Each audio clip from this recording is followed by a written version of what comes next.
Mr. Happy by Roger Hargreaves. On the other side of the world, where the sun shines hotter than here, and where the trees are 100 feet tall, there is a country called Happyland. As you might very well expect, everybody who lives in Happyland is as happy as the day is long. Wherever you go, you see smiling faces all around. It's such a happy place that even the flowers seem to smile in Happyland. All the animals in Happyland are happy as well. If you've never seen a smiling mouse, or a happy cat or dog, or even a smiling worm, go to Happyland. This is a story about someone who lived in Happyland, who happened to be called Mr. Happy. Mr. Happy was fat and round and happy. He lived in a small cottage beside a lake, at the foot of a mountain and close to the woods.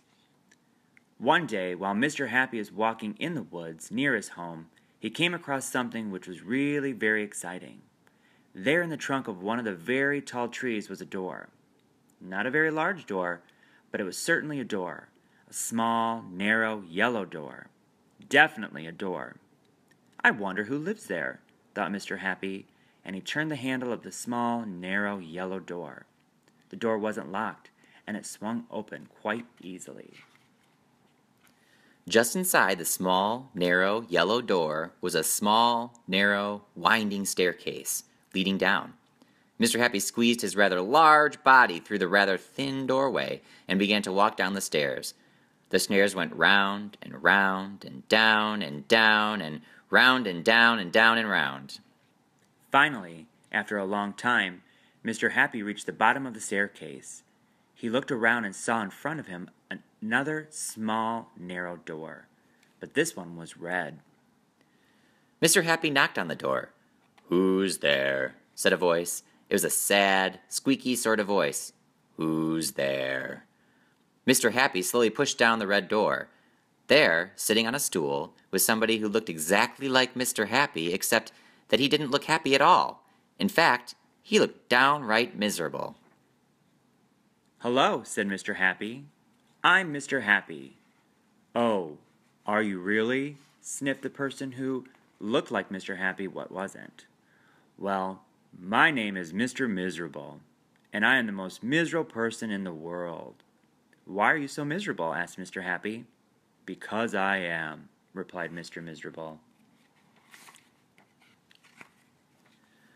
"How would you like to be happy like me?" asked Mr. Happy. "I'd give anything to be happy," said Mr. Miserable. "But I'm so miserable, I don't think I could ever be happy," he added miserably. Mr. Happy made up his mind quickly. "Follow me," he said.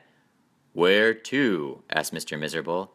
"Don't argue," said Mr. Happy, and he went out through the small, narrow, red door.